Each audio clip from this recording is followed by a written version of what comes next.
Olá, no programa Voz de Resistência de hoje, nós iremos falar sobre um assunto que impacta diretamente a vida do trabalhador, que é a questão do salário e da carestia.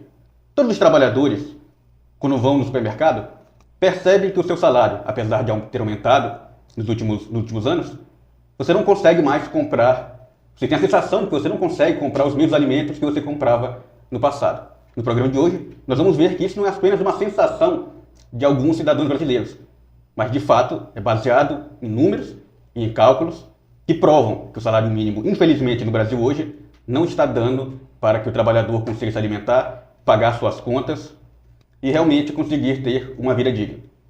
Para debatermos esse assunto hoje, mais uma vez nós convidamos aqui no programa Voz de Resistência Gabriel Araújo, que é jornalista, já foi candidato a prefeito de Imperatriz e que hoje irá falar um pouco com a gente sobre o salário e carestia. Gabriel? Queria mais uma vez agradecer ao convite, né, do Voz de Resistência aí, muito obrigado pelo convite. E é um tema que realmente tem que ser debatido, né, que tem oportunado as famílias brasileiras, que é a questão da alta dos alimentos, do desemprego. Então, é uma temática muito legal essa de debater a questão do emprego e da carestia aqui no Brasil e em nível mundial também, né? Nós te agradecemos. Também contamos hoje com a participação de Francisco Roberto, que é sindicalista ligado ao Sindicato dos Trabalhadores da Construção Civil de Fortaleza, no Ceará, que também irá nos ajudar a conversar um pouco sobre esse assunto tão importante que é o salário e a carestia. Roberto? Bem, primeiro eu quero agradecer de antemão o convite feito por cada um dos companheiros, né? Dizer que a minha militância política, ela iniciou-se ainda nos anos 90, e comecei no movimento estudantil, depois no movimento sindical, e estou aqui nessa luta vendo o que a gente pode contribuir para que o trabalhador e a classe operária possa ter uma melhor condição de vida, né? E eu sei que não é fácil, até porque nós vivemos num sistema capitalista da exploração do homem pelo homem. Enquanto nós existir nesse modelo, muito difícil será a classe trabalhadora conseguir se libertar definitivamente dessa escravidão do sistema capitalista. Muito bom. Nós poderíamos começar com você, Gabriel. Eu gostaria de perguntar para você, o salário mínimo no Brasil, quando você pensa num salário mínimo, você pensa no mínimo necessário para, de fato, sustentar uma família. Nós sabemos que no Brasil existem vários tipos de família, né? Famílias com uma mãe solo, família com pai e mãe, 2, 3, 4 crianças, mas, no geral, independente de que tipo de família as pessoas têm uma sensação de que o salário mínimo não está dando para pagar as contas, e principalmente a questão da alimentação, que é algo tão sério, principalmente para o pai, para a mãe de família, né, que se preocupa muito quando os seus filhos estão passando fome e não conseguem comprar alguma coisa. Nos últimos anos, as pessoas percebem que salário não está dando para comprar aquilo, né? O arroz está caro, o feijão está caro. Isso é uma sensação mesmo ou, de fato, tem alguma base na realidade? De fato, tem uma base na realidade. Eu posso trazer aqui um recorte histórico dos últimos 10 anos, né? Por exemplo, e alguns acontecimentos que aconteceram de lá para cá que podem ou não ter contribuído para a atual carestia, e pesquisas que comprovam, como do Diese, PNAD também, inclusive, que falam sobre essa questão do salário não ser suficiente para uma família sobreviver atualmente, nem as pessoas sobreviverem, porque hoje a gente tem ali um salário na base de R$ 1.518, que é o atual salário mínimo do Brasil, mas que se tem pesquisas que indicam que esse salário deveria ser muito maior. E um grande exemplo disso, de acontecimentos que aconteceram nos últimos 10 anos, né, de 2015 para cá, por exemplo, tem a questão que teve ali lá atrás o golpe que a Dilma sofreu, né? Logo depois teve contra-reformas trabalhistas e por aí logo depois veio a pandemia, né? A gente tem uma pesquisa muito interessante do Diese também, que ela vai citar, né, essa questão desses últimos 10 anos e ali em cada ponto como que se deu a questão do salário mínimo aqui no Brasil e a quantidade de cesta básica que dava para comprar, né? E a gente pode perceber que durante essa demanda de anos, o salário mínimo era inferior e foi aumentando, mas que apesar desse aumento, foi se diminuindo a quantidade de cestas básicas que se dava para comprar. E ali o pico dessa questão da cesta básica, logo ali entre 2015 e 2019, em alguns anos dava para se comprar o equivalente a 2 cestas básicas, né, por mês, mas que o pico foi em 2017, né, que ali era onde o trabalhador, as pessoas de casa, tinham mais essa questão de conseguir ter um poder aquisitivo, um poder de compra maior, que foi ali em 2017 o pico. E aí, de 2019 para cá, a gente teve uma queda, né, muito grande, muito influenciada ali também um pouco pela pandemia, e agora a gente está na questão de recuperação, né? Atualmente, o salário mínimo não se dá para comprar 2 cestas básicas ainda, o equivalente nas pesquisas, né? No Diese e ali também quando se fala de penádio, até porque ali muito por causa da carestia dos alimentos, porque o salário ele aumentou, de fato aumentou, né? Mas ainda não é suficiente porque não acompanhou a carestia dos alimentos. Então a gente vive aí numa luta aí, né, o trabalhador, de saber o que fazer. Porque quando o espectador pode perguntar, Gabriel, mas quando a gente fala dessa questão, para que eu vou querer comprar 2 cestas básicas, né, no mês? Mas a questão não é essa, a questão é que quanto mais cesta básica a gente consegue comprar, isso quer dizer que o nosso poder de compra está mais alto, né? Então, atualmente, a gente não tem aquele poder de compra que a gente teve em 2017 num pico, e agora é totalmente diferente. Agora a gente tem ali algo em torno de uma cesta básica e meia que dá para comprar, e olha lá. Então, eu acredito que a gente tem que bater nesse ponto e nessa questão de que a gente precisa dessa melhoria salarial, acompanhando também a carestia dos alimentos, porque a gente tem que lembrar que isso impacta não só na questão da alimentação, mas também da vivência da família, né? Como é que a pessoa vai ter forças aí para poder sair no final de semana com a família, se não está conseguindo nem o mínimo, né? Que é comprar o seu alimento em dia, e a gente tem indicativos péssimos em alguns estados, como o próprio Maranhão, que a gente sempre está nos últimos lugares aí das pesquisas, como a questão de fome e até de taxas de desemprego e tal. Então a gente tem que focar realmente nesse debate, porque é algo muito importante para a gente, né, a nível nacional, porque realmente da forma que está não dá não. Então, para deixar bem claro para os nossos telespectadores, né? Quando você fala na cesta básica, você está falando daquela quantidade de alimentos que a pessoa precisa para o mês inteiro, não é? Porque a pessoa às vezes pensa a cesta básica é aquela cestazinha básica, né? Que a prefeitura distribui. Para deixar bem claro, a cesta básica que nós estamos falando é o alimento necessário para durar um mês. Ou seja, é 30 quilos de arroz, é 6, 7 quilos de feijão. É isso que é a cesta básica aqui que nós estamos falando. Como o Gabriel aqui trouxe alguns números, né? De fato, o trabalhador hoje praticamente ele não consegue comprar nem uma cesta básica direito com o seu parco salário. Roberto, você nos ouve? Então, assim, aproveitando deixa que o do Gabriel falou sobre a questão do custo de vida de alimentação, eu sei que o debate ele não pode ser feito só sobre a questão da alimentação. O custo de vida dos trabalhadores, a cada dia que passa, mais alto fica. Porque, assim, para você ter uma ideia, nós fizemos aqui uma campanha salarial, onde a inflação do nosso período de campanha salarial aqui em Fortaleza, da construção civil, estava em 4,87.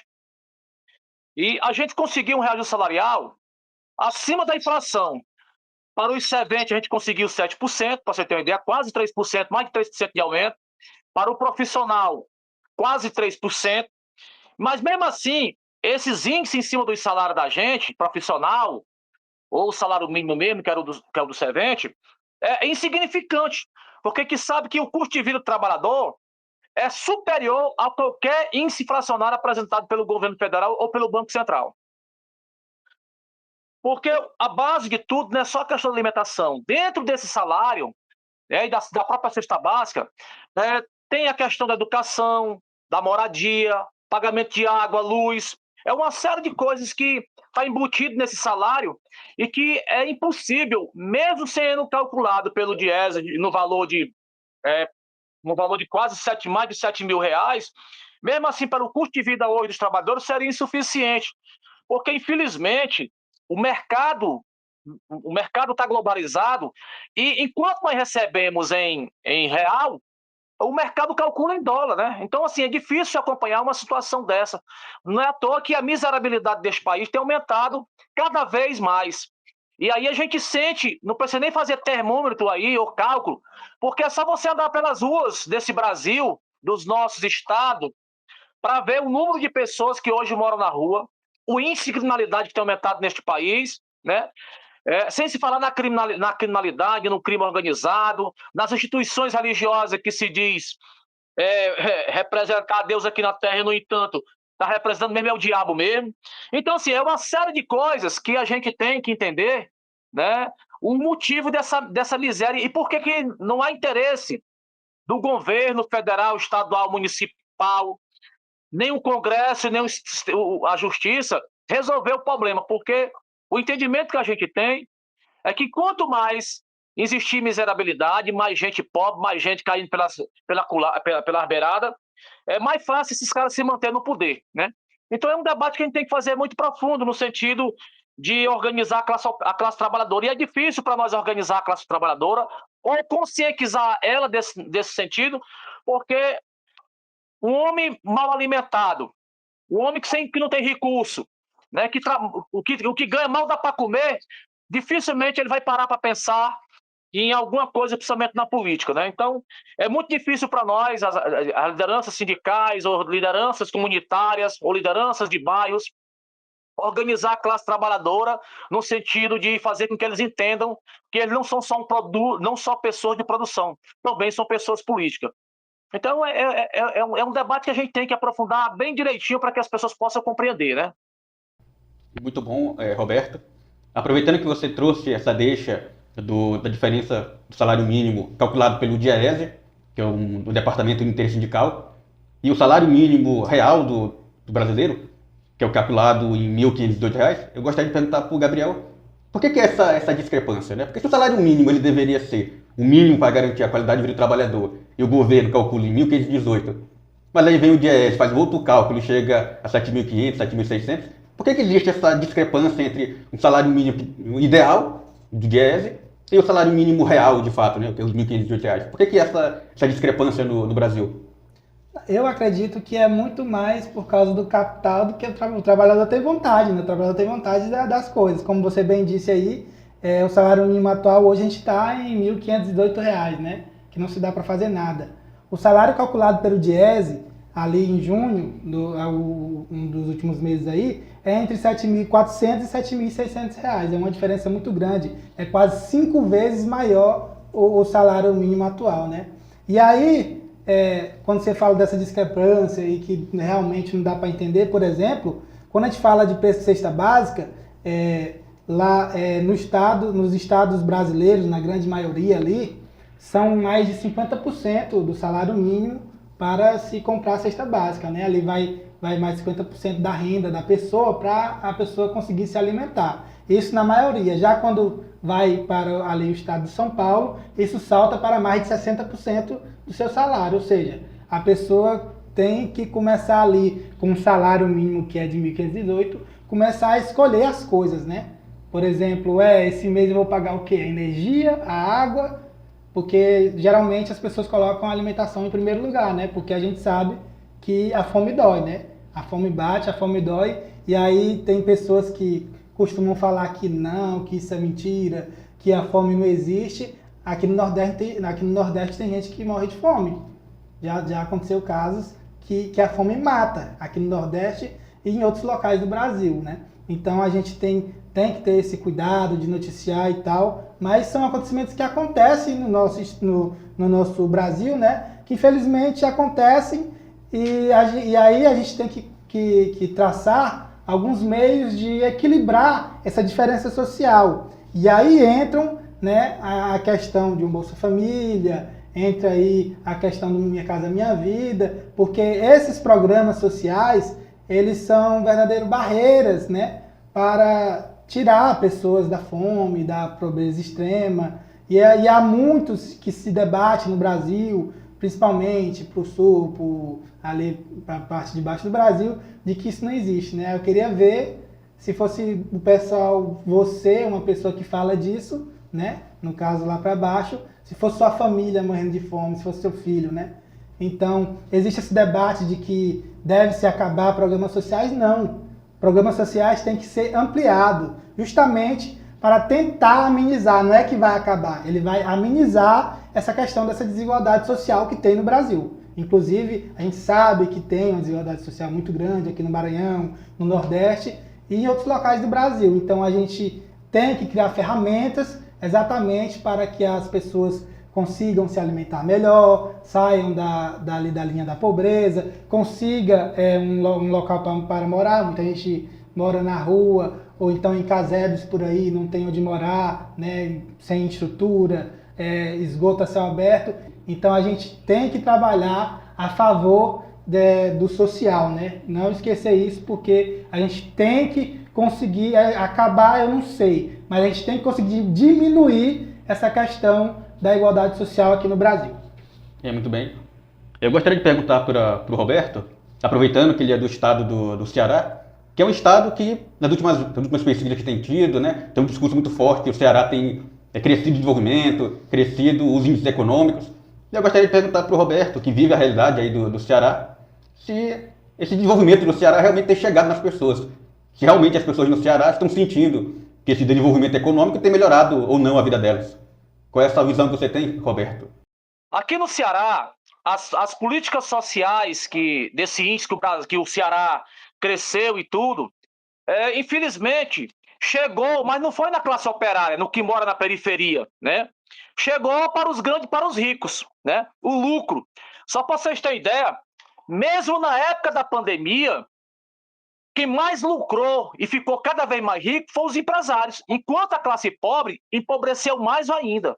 Então, toda essa tecnologia, esse alto índice de beleza econômica, não chegou a alcançar a classe trabalhadora. A classe trabalhadora continua endividada, continuam morando na rua porque não tem condição de pagar aluguel.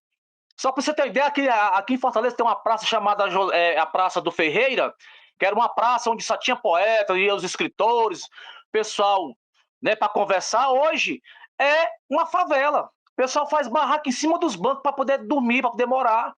Todo dia, pela hora dessa, são filas e mais filas de gente para receber um pedaço de pão com um copo de suco.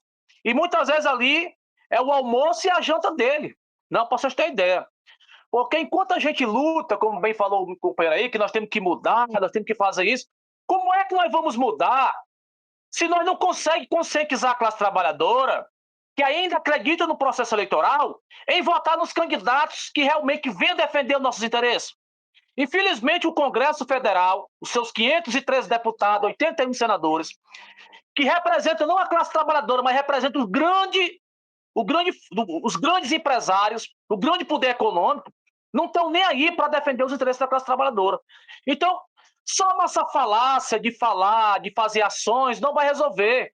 Porque quando você mata a fome de um dia, a fome do outro dia é dobrada. Só para vocês terem ideia, tem companheiros trabalhadores nesse exato momento, trabalhadores que trabalham de carteira assinada, que muitos deles não tomou o café da manhã de hoje e não tem nem expectativa do outro dia. Então a nossa discussão tem que ser muito mais além do que só a questão salário, cesta básica, enfim, ou a questão da política em si, né, em combater o sistema. Nós só conseguimos combater o sistema se nós estiver inserido dentro desse sistema, para começar a corroer por dentro.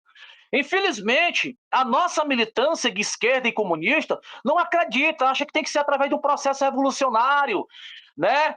Num processo em que de consciência de classe. Como é que nós vamos conscientizar as pessoas com fome, minha gente? A pessoa com fome, ele não pensa não, ele só quer saber de comer, de encher a barriga.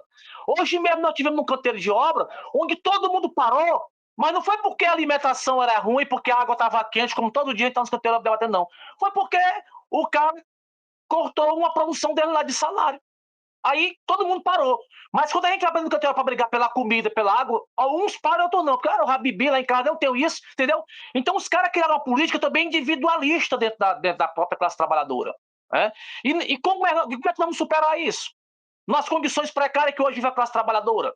De um lado, o crime organizado amedrontando todo mundo. Do outro, as religiões com as suas ideologias do medo e do preconceito. Enfim, nós hoje estamos enfrentando uma situação muito adversa. Né? Além da fome, da desinformação, nós temos aí uma ferramenta alta tecnológica, mas que nós não temos acesso a ela. E nenhum trabalhador tem mais acesso. Os caras inventaram o celular com toda essa dinâmica de coisa, mas botaram também um monte de bobagem. O que tem de trabalhador e trabalhadora, TikTok, Kawaii por aí, não está no gibi. E você, para chegar a isso, tem Zé.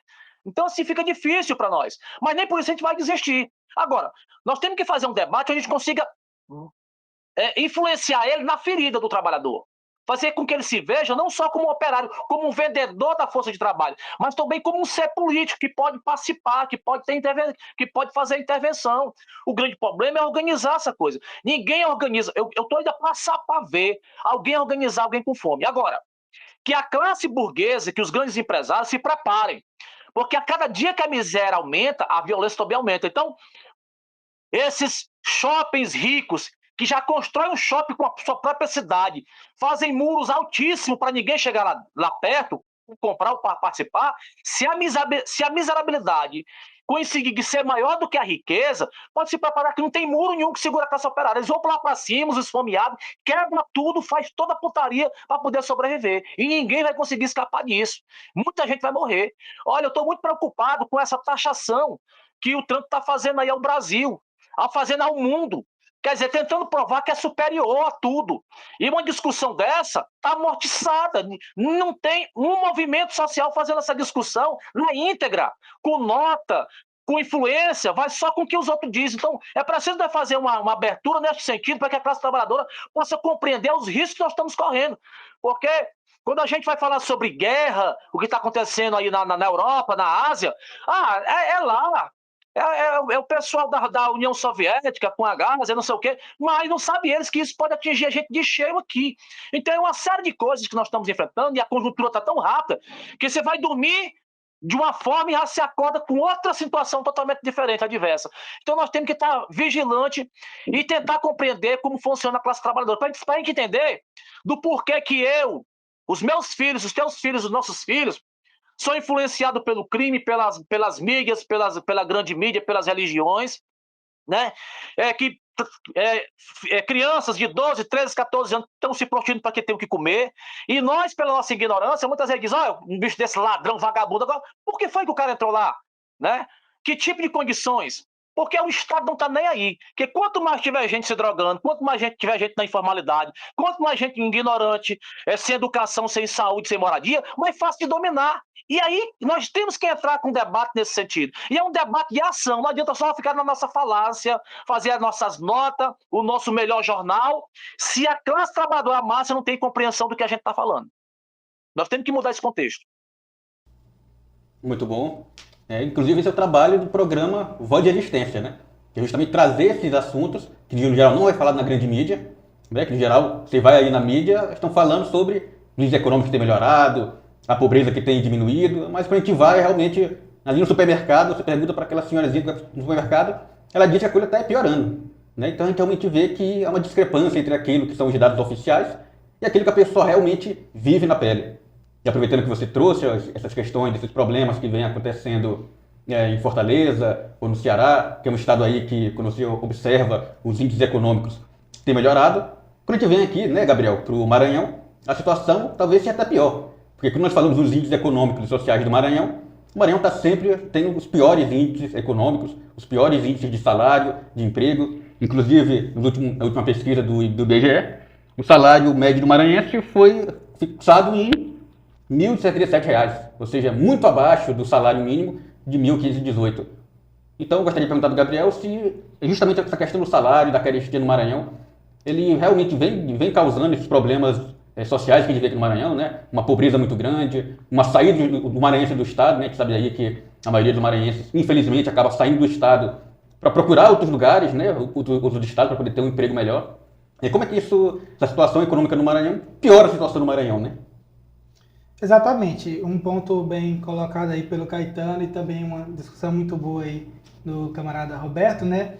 Quando a gente traz essa discussão para o Maranhão, a gente tem que ver porque aqui tem essa anuência, né, de números, inclusive do dado citado aí do salário mínimo ser muito inferior, muito por conta da questão do trabalho informal, né, que tem aumentado cada vez mais aqui no Maranhão, né? A gente tem números exorbitantes aí que acontecem aqui no Maranhão quando se fala de trabalho informal. E outro ponto que tem contribuído também é a questão da pejotização, né? Onde entra aí, onde cada vez mais empresas têm contratado as pessoas de forma ali, como se fosse um CNPJ, justamente para burlar e fazer com que aquela pessoa receba um salário inferior e até mesmo tirar direito, né? Porque pejotização é uma questão de não ter direito. E quando você está trabalhando ali no trabalho informal também, você não tem seus direitos garantidos, né? Como aposentadoria, seguro-desemprego, um auxílio-doença. Então, isso contribui mais para que esses índices aqui no Maranhão estejam cada vez mais baixos, né? E aí, quando a gente vai tratar essa discussão de como mudar isso, a gente pode começar mudando também pelo Congresso Nacional, né? A gente tem um Congresso aí que ele é contra qualquer coisa que seja voltada para o trabalhador. Seja quando a gente vai falar ali de um Bolsa Família, de um auxílio gás, do Minha Casa Minha Vida, ali do baixa renda na questão da eletricidade, né, da energia elétrica, eles estão lá sempre para votar contra o povo. A gente tem um Congresso atualmente que a gente costuma chamar que é um Congresso antipovo, onde a grande maioria ali está, como eu já citei, voltado para governar, né, para os grandes fazendeiros, para o agronegócio, porque a gente sabe que aqui no Maranhão e a nível de Brasil, que grande parte do que é produzido em questão de alimentação interna, essa alimentação, ela é feita pelo pequeno agricultor e pelo médio agricultor. O agronegócio está aí para exportar, é o que tem acontecido e é os que estão sendo mais afetados aí por essas tarifas aí em primeiro nível do Donald Trump, né? Que vem muito por conta ali do que a família Bolsonaro tem tentado fazer aqui no Brasil, que é fazer um golpe de Estado desde o dia 8 lá de janeiro, né? E isso não passa de mais uma tentativa por pressão no povo brasileiro, mas o Brasil tem encontrado algumas saídas, né, de fato, e que a gente tem que ser coeso em dizer que o correto é a família Bolsonaro na cadeia, né? Muito porque tem sido uma galera ali antinacional. Eles não eram os patriotas, né? Que a gente costumava falar. Então agora eles são os antipatriotas. Eles são o antipovo brasileiro. Eles estão aí a cada dia mais tentar se livrar dos seus crimes em cima do povo brasileiro, fazendo pressão aí e taxação, mas o Brasil tem encontrado algumas saídas. E aí a gente tem, né, aí lá em Brasília, uma galera que é totalmente anti qualquer coisa que seja a favor do povo brasileiro. Então a gente tem que ter muito cuidado, né? A gente tem que analisar essa questão, ano que vem tem eleição aí de novo, a gente tem que ter uma bancada mais social em vez de mais capital. E aí voltando àquele ponto que a gente sabe que o agronegócio está aí para produzir e exportar, né? A gente muitas vezes subsidia ali através de empréstimo que o governo brasileiro dá para eles, e quem acaba pagando essas taxas em grande parte é o povo brasileiro, é eu, é você, e não eles, né, que estão aí só com interesse de produzir e exportar. E aí, para que obtenha essa mudança, além do Congresso Nacional, efetivamente a gente tem que ter uma reforma agrária, né, distribuir terra para o povo brasileiro, plantar e distribuir essa questão da alimentação interna e não exportar, que é o que fazem agora. E a gente tem ali, no último ciclo de junho de 2024 até junho agora de 2025, a gente teve a questão da inflação, dá para ver, por exemplo, altíssima. Aí um exemplo é o café, que durante esse período de um ano, de junho a junho, de 24 a 25, chegou a 81% de inflação. A carne em 26%, muito porque esse produto ele é cada vez mais exportado. E não só isso. Quando a gente tem excesso, a galera do agro ela prefere segurar estoque ao invés de vender pro produto interno bruto, né, para a gente aqui do Brasil. Então, infelizmente, a gente vive isso. O que a gente realmente precisa atualmente é uma mudança nesse Congresso Nacional, a gente ter governantes pautados para o social, né, e não para o grande capital, e também essa questão dessa reforma agrária, para que aí sim a gente tenha distribuição de terra e produção interna, para que a gente consiga alimentar todo mundo. Muito bom, Gabriel. Aproveitando essa deixa que você fala sobre a questão do agronegócio, da produção para exportação, eu gostaria de perguntar para o nosso amigo Roberto, né? O Brasil ele bate recordes, anos e mais anos, na produção de carne, seja a carne suína, a carne de gado, né? O frango também, né? Um grande produtor de outras matérias-primas ligadas à alimentação. Eu gostaria de perguntar para o Roberto, então se o Brasil é um celeiro do mundo, como dizem, por que quando a dona de casa vai lá comprar a sua carne, né? Ela vê que o preço da carne, do bife, está 40, 50 reais? Por que quando a trabalhadora, a mãe de família, vai no supermercado, ela vê aquele frango que é produzido em grande quantidade do Brasil, que é subsidiado, ela tem que pagar 12, 15, 17 reais num quilo de frango? Por que aqui no Brasil, apesar de nós sermos um grande produtor de matérias-primas, principalmente de matérias-primas ligadas à alimentação, por que esses produtos são tão caros assim no Brasil? O que explica que esses produtos sejam tão caros e pesem tanto na mesa do trabalhador? Olha, nós temos que entender que a economia desse país e do mundo, ela é globalizada. Qual é o grande problema? É que toda essa parafernália, ela é dolarizada. Não é à toa que o governo Lula, embora eu tenha muita divergência, mas é um cara que ainda fala um pouco sobre a linguagem da classe operária, está tentando montar um novo tipo de mercado, que é os drinks. Agora, nós sabemos que os drinks também não vai favorecer a classe trabalhadora. É interesse dos grandes poderosos em tentar ter uma luta de igualdade com o dólar. Porque o dólar, depois da Segunda Guerra Mundial, se tornou-se a moeda nacional. Por pouco, todo mundo não faria nem dinheiro, cada um era tudo dolarizado. Agora, nós pagamos em real. E os caras, e a economia, ela é baseada em dólar. Então o dólar vai subindo tudo, não tem como se acompanhar. Por que isso acontece? Porque toda a produtividade feita no nosso país, né, que nós somos um grande celeiro, mas esse grande celeiro, nós temos que compreender, principalmente nós que temos assim, uma certa influência no movimento de massa, e temos que saber passar isso para os trabalhadores, esse celeiro não é para nós. Esse é o grande problema. Se toda essa produtividade que são feitas no país de alimentação fosse para a classe trabalhadora, você acha que tinha gente morrendo de fome, meu irmão? Olha, como é que você me explica você pagar 17, 18 reais, 20 num quilo de cenoura, se cenoura dá em todo canto, meu irmão? Nós somos um país que aonde você plantar uma banana, ele dá banana, e no entanto você compra banana de 2, 3 reais o quilo, né?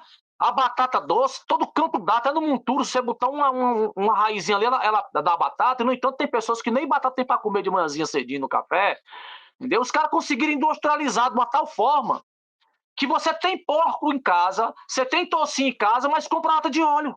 Dá para entender? Sabe assim, são coisas que os caras conseguiram entrar na cabeça do trabalhador para tirar essa característica que nós tínhamos antigamente, né, de sobrevivência.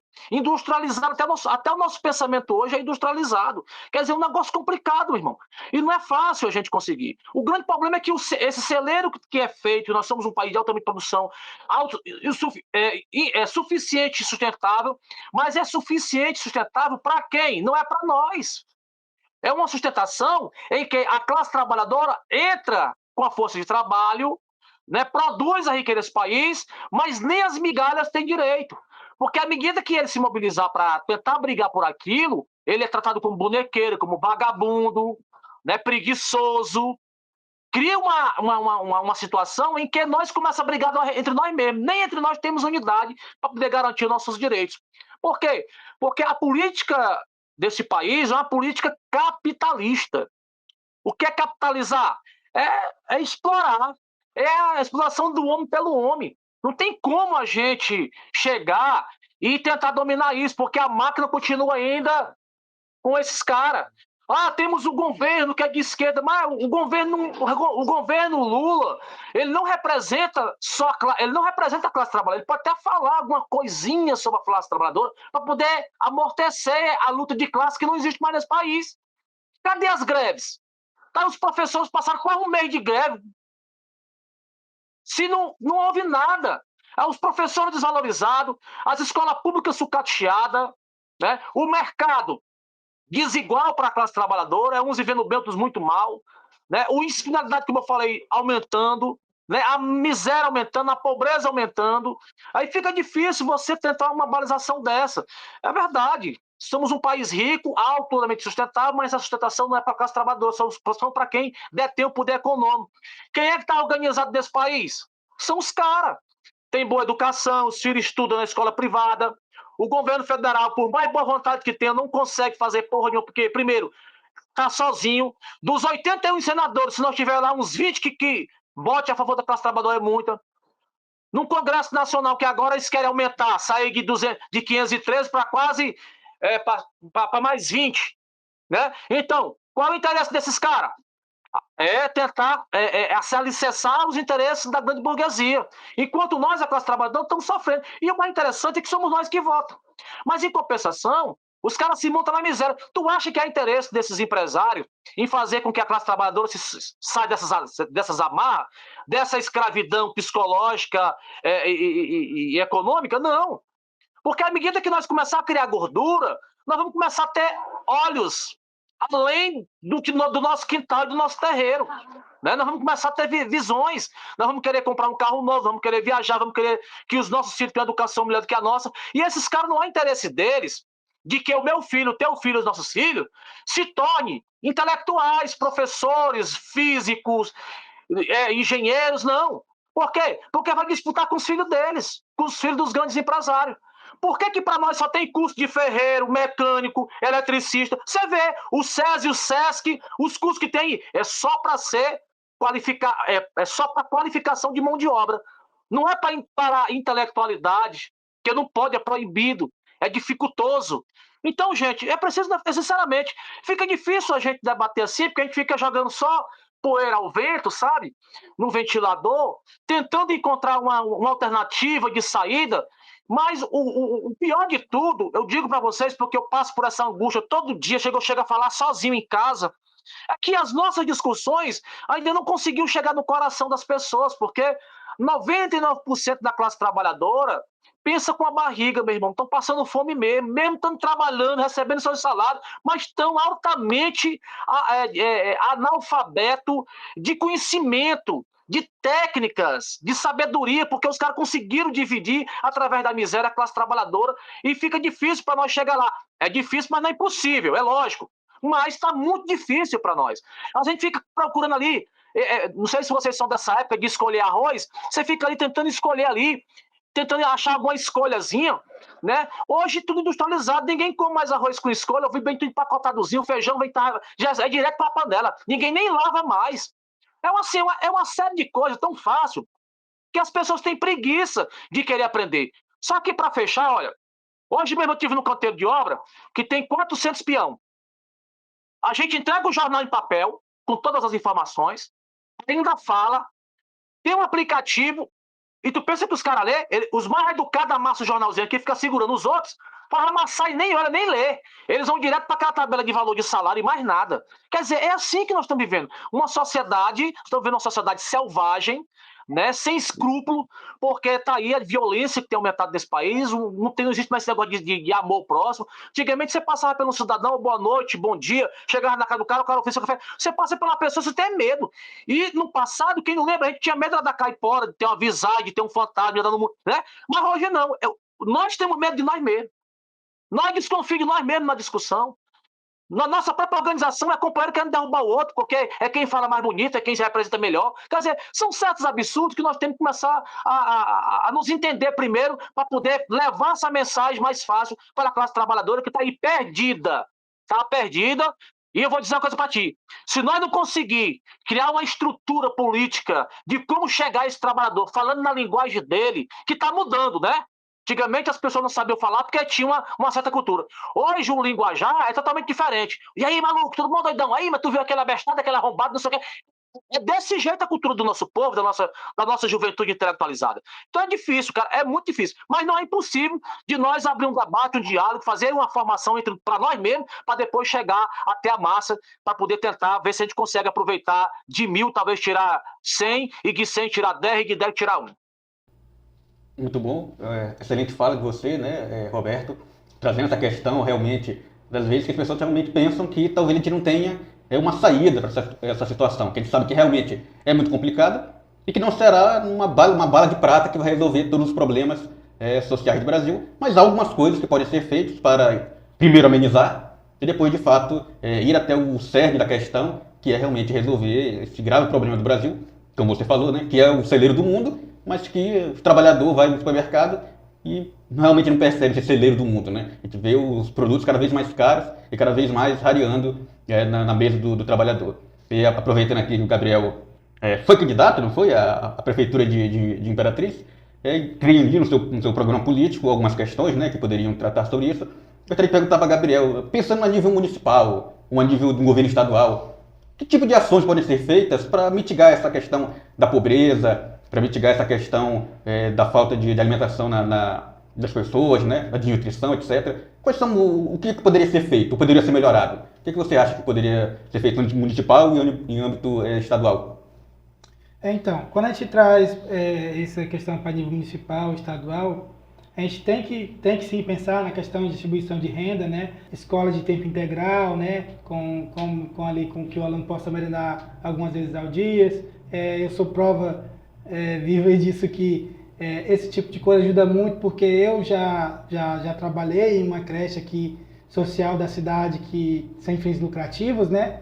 E lá muito das crianças que chegavam lá à tarde, começavam ali à tarde a estudar, a merenda lá era a primeira refeição do dia. Então, um bairro aqui muito carente da cidade, né? Então, para a gente ver essa discrepância. A merenda escolar é importante, sim. A merenda escolar pode ser que seja a única alimentação de uma pessoa naquele dia, de uma criança. O Bolsa Família é importante, o auxílio gás. A gente tem que parar de frear nesses paradigmas aí do povo bolsonarista, que é antipovo, é antissocial, é anti-Brasil agora, né? E a gente tem que voltar a pensar em formas de distribuição de renda, formas de gerar emprego com bons salários, também que haja ali uma redução de uma jornada de trabalho, né? A gente está vendo as lutas atuais que estão começando a acontecer, não só a nível de Imperatriz, a nível de Estado, mas a nível de Brasil, que é aí o plebiscito popular, né? Para você ter uma ideia sobre questão de renda, de gasto, vamos lá, das pessoas mais pobres do Brasil, 10% daquelas pessoas gastam de 40% a 50% da sua renda com alimentação hoje, né, com a carestia. E quando a gente vai fazer esse recorte para os 10% mais ricos, que inclusive não são taxados, né, eles gastam muito inferior a 10%. Nem se fala nisso.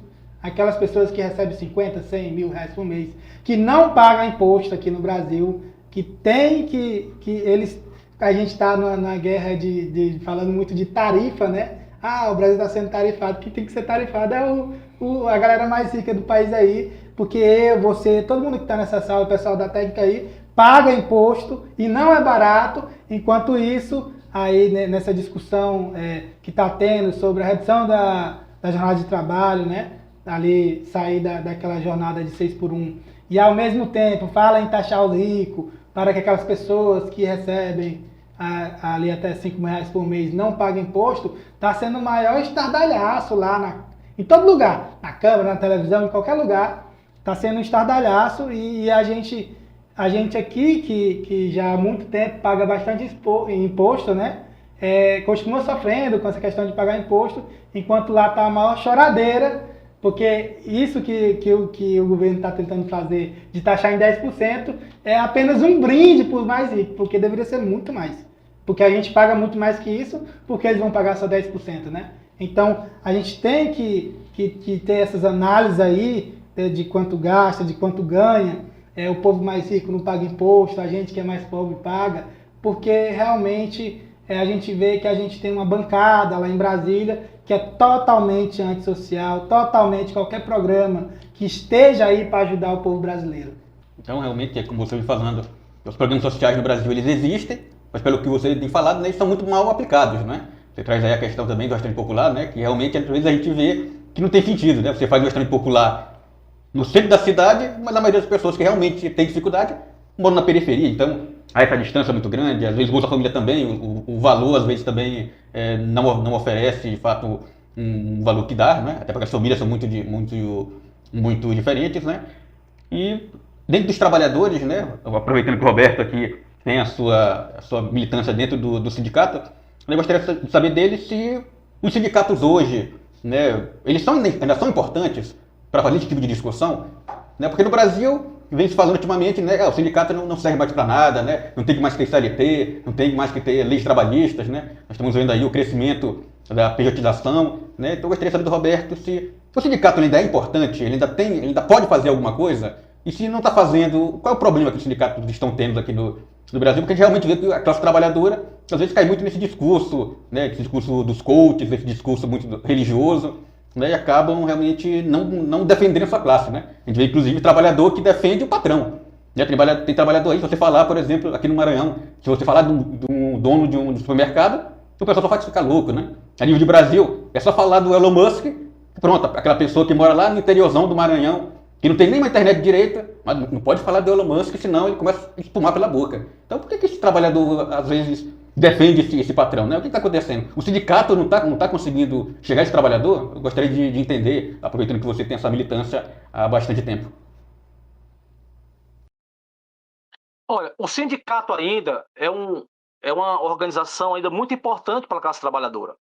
O grande problema é que os movimentos sindicais, os caras não são bestas, né? O Congresso Nacional, os grandes empresários, viram a influência que o movimento sindical fez. Olha, veja bem, o movimento sindical conseguiu botar um sindicalista no governo, não foi no poder, mas foi no governo. E houve várias ramificações de pessoas ligadas ao movimento sindical, aos movimentos sociais, chegando ao governo, chegando a deputado, chegando isso, e os caras começaram a ver que o negócio estava difícil. E aí foi que esses caras do poder fizeram, que é os que mandam na política. Começaram a fazer o ataque direto aos sindicatos. Primeiro, tiraram o imposto sindical, que muitos trabalhadores a nível nacional aplaudiram. É importante mesmo, porque tem sindicato que realmente tem muitos sindicatos que não aparecem nem na categoria. Tem trabalhador que pagava os sindicatos, não sabia nem que tipo de sindicato era, né? Mas o ruim é que puniu todo mundo. Os que trabalhavam, os que tinham uma honestidade no sentido de fazer um trabalho social, e outros não. Aí fechou os sindicatos, deixou os sindicatos quebrados. Muitos sindicatos aí ficam quebrados. O nosso, pelo menos. Nós, como é um sindicato de empresas privadas, né? A maioria do nosso pessoal não é concursado, são empresas privadas, quase fecha as portas. Só não fechou as portas em virtude de um trabalho político que nós fazemos todo dia. Talvez nós sejamos, né, não querendo desmerecer os outros, talvez nós sejamos o único sindicato a nível nacional que temos a sessão na base. Todo dia nós estamos discutindo com os trabalhadores, todo dia nós estamos nas bases, todo dia. Nós entramos para de 1 a 2 horas dentro do canteiro de obra. Sobre o direito, sobre a importância que nós temos, discutindo sobre a questão porque a água é quente, porque a alimentação vai estragar todo dia, todo dia, todo dia, todo dia, todo dia. E, para nossa surpresa, quando a gente foi fazer a sindicalização do pessoal, que quando acabou o imposto sindical, aqui criaram regras, só se o trabalhador assinasse, autorizando. O pessoal foi fila para assinar o documento para descontar do trabalhador. Hoje, cada trabalhador não tem mais o imposto sindical, é o assistencial, mas que tem que ter a anuência do trabalhador. E no nosso é descontado 3%, 3 vezes ao ano. Né? 3 vezes ao ano é descontado 3% do seu valor do piso salarial. Os trabalhadores não vêm nem buscar. Quem vem buscar mais, quem vem tirar o nome, porque tem a opção de contribuir, se o cara aceitar, e se ele não quiser, ele vai no sindicato dar o nome para que não seja descontado nada. Só quem vem mais aqui é o pessoal do setor pessoal, os que recebem mais dinheiro, né?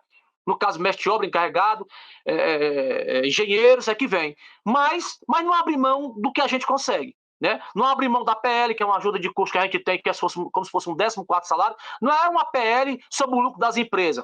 É como se fosse um 14º salário a mais nosso, para nós. É uma PL sobre o piso salarial nosso, que é uma ajuda para o trabalhador. Nós somos uma das categorias que conseguimos uma convenção que está acima da CLT. A nossa convenção regulariza, inclusive, até a hora de trabalho, da entrada e da saída. Né? O valor de salário, o valor de hora extra, se o cara pode ou não trabalhar o sábado ou não, se trabalhar tem que ter autorização do sindicato.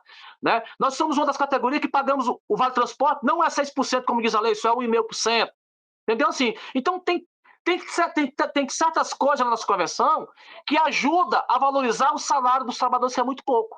Né? Então, os sindicatos ainda são importantes, mas os sindicatos que debatem, que vão lá sentir na pele, que vão lá no chão de fábrica discutir com o trabalhador, falar da importância dele, que vai na sua residência fazer visita, que faz reuniões nas comunidades, como nós fazemos aqui.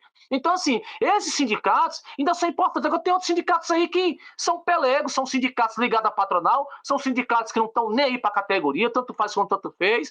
Né? Esses eu fico até um pé atrás, mas mesmo assim ainda são muito importantes para a classe trabalhadora, porque é um contraponto diante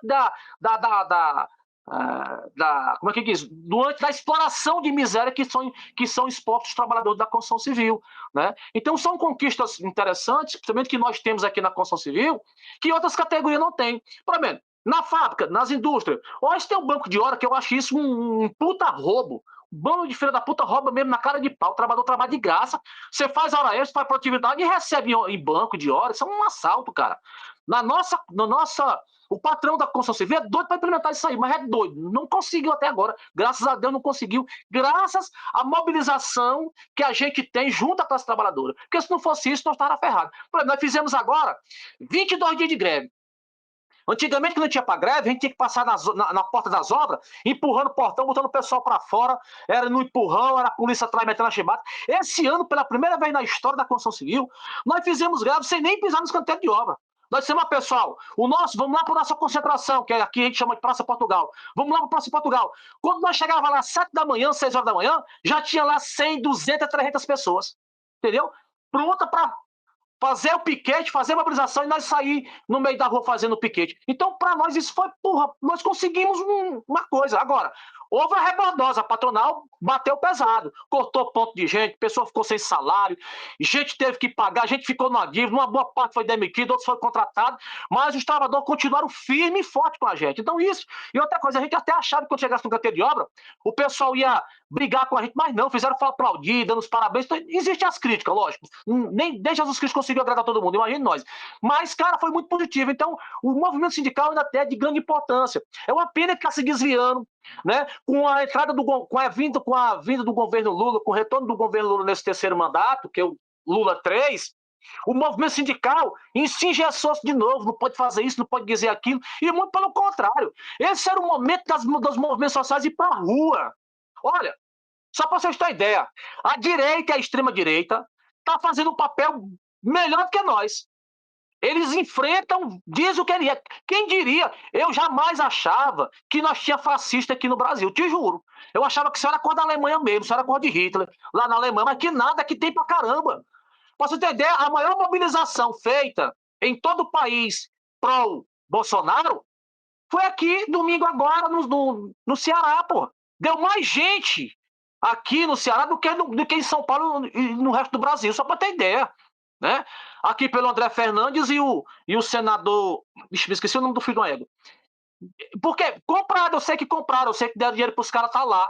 Só para você ter ideia. Então, assim, é uma coisa fora de sério.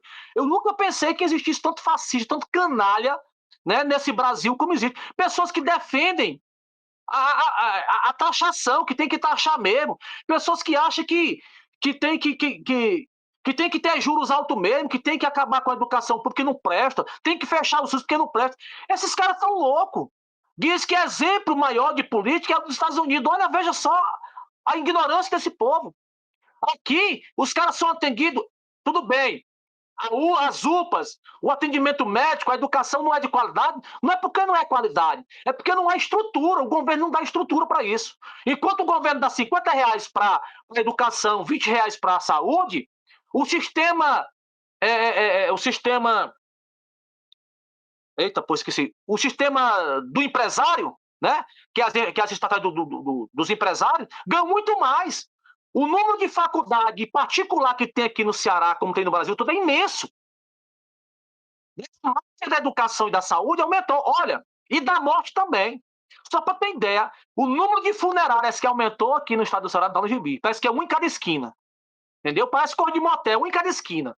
Igreja aqui no Ceará, meu irmão, é uma briga. É um crente discutindo. É duas igrejas, porta aberta de frente uma para outra, disputando. Quer dizer, é um absurdo, virou um comércio, velho. Então é difícil, o negócio tá muito difícil para nós, mas não é impossível da gente reverter o quadro. Nós estamos próximos às eleições aí. Cabe a nós, os movimentos sociais, debater com esses trabalhadores, tentar fisgar o maior número de pessoas possível para a compreensão política desse país. Porque, independente da nossa ignorância, temos que entender que nós comemos, bebemos, procriamos, vivemos e morremos e nascemos às custas da política. É o Senado, o Congresso Federal, o Estadual e Municipal que decide a nossa vida. Porque se a política não prestasse, como não presta, é verdade, os caras não estavam lá. Quer dizer, que para nós não presta. Eu quero botar na cabeça do trabalhador, a polícia não é ladrão, não presta não, mas o cabo vota. Sabe? Aí tá lá a família Gereissati, tá lá a família Ciro Gomes, tá lá os grandes empresários, tudo da política. Aí só presta para ele, para nós não. Aí os caras botaram isso na nossa cabeça. Aí quando a gente sai candidato, em vez do cara dar os parabéns, dei valor, Roberto Moura, não, faz, esse cara quer roubar também, quando eu não vou votar dele, ele não vai me dar nem 10 reais. Quer dizer, é desse jeito que as pessoas estão pensando. Não é que pensa pela barriga, é isso que eu falo. Então, assim, eu acho que o movimento sindical ainda tem um papel fundamental na classe trabalhadora. É uma pena que nós, dos movimentos sociais, nós organizados nos partidos de esquerda, não conseguimos ainda também fazer a nossa filtração dentro dos movimentos sindicais. Muito pelo contrário, nós fomos expulsos. E é uma briga interna, né, nos movimentos sindicais, uma briga entre nós mesmos. Nós não temos unidade entre nós de pensamento nem de nada. Muitas vezes tem gente que é representante do sindicato querendo só se dar de bem, achando que estando lá ele é dono, ele pode fazer o que ele quiser, ele pode usar o dinheiro do sindicato a seu bel prazer. Né? É uma briga, dentro do nosso sindicato tem isso, eu brigo todo dia, discutindo com os caras. E é difícil, porque eu sei que a situação não está fácil, velho. E a ideologia do capitalismo é pesada. É nos filmes, é nas novelas, é nas propagandas, é no TikTok, é no Kawaii, é na puta que eu parei de todo canto. O negócio está sério. E é preciso não reverter esse quadro. E como é que não reverter? Usando as mídias, como vocês estão fazendo aí. Fazer um debate, que custava também chamar a Sofia do nosso partido para fazer um debate sobre essa questão da economia, que ela domina bem.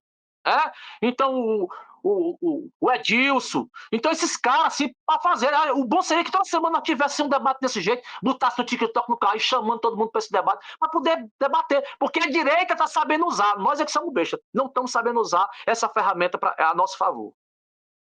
Muito bem, Roberto. Infelizmente, o nosso programa vai chegando ao fim, então gostaria que os entrevistados, né, deixem suas considerações finais. Começando por você, Gabriel. Eu gostaria de mais uma vez agradecer o convite, né, e falar que sempre que precisarem eu estarei aqui para debater assuntos importantes como este aí, que é a questão do salário, da carestia, que envolve emprego, né, e tudo mais. E falar que, como o camarada aí, Roberto, falou, é importante, que ele falou da classe dele, que se mobiliza, esse é o caminho. Quem tem que se mobilizar contra a carestia, pelo fim da escala 6x1, taxação do rico, melhoria de salário, melhoria de trabalho, é o povo trabalhador. Então vamos à luta e seguimos em frente aí, né? Então muito obrigado mais uma vez aí pelo convite aqui. Bom sempre estar aqui com você, com o Roberto e com outros debatedores aqui no Voz de Resistência. Roberto, suas considerações finais? Bem, primeiro eu quero agradecer a cada um de vocês aí por esse convite, espero que outros convites possam vir. Desculpa se eu alterei em algum momento, porque a gente vive tão, assim, sabe, na ponta do dedo de nervo, de ver tanta coisa ruim daquele ódio, mas eu quero dizer para vocês que só a luta muda a vida. Sem luta, quem passou pela educação sabe que na história desse país e do mundo, nada foi fácil para a classe trabalhadora. Sempre foi através de muita luta. Muitos até morreram para que nós tivéssemos o direito de termos o que nós temos hoje. Então, a luta continua. Espero nos encontrarmos aí, se não pelas redes sociais, mas também junto aí na estrada da luta em resistência a esse modelo de exploração, de fome e de miséria. Um grande abraço, meus amigos. Obrigado, Roberto. E assim se encerra mais uma vez o programa Voz de Resistência, que tem por objetivo trazer os debates importantes para a classe trabalhadora no Brasil, no Nordeste e principalmente aqui no Maranhão. Para ajudar o programa Voz de Resistência a cada vez chegar a mais pessoas, curta, compartilhe esse vídeo, compartilhe no grupo de amigos, no grupo do sindicato, fazer aquilo que nosso camarada Roberto falou, né? Nós não vamos colonizar essa rede, vamos usar as redes sociais para de fato falar a nossa versão, falar a versão do trabalhador, daquele que realmente, para tratar daqueles assuntos que realmente vão mudar a nossa vida. Vamos aproveitar isso. Então eu peço para você que está vendo esse vídeo, que está vendo no Spotify, que está apenas ouvindo, curta e compartilhe, que você não vai gastar nada. Muito obrigado.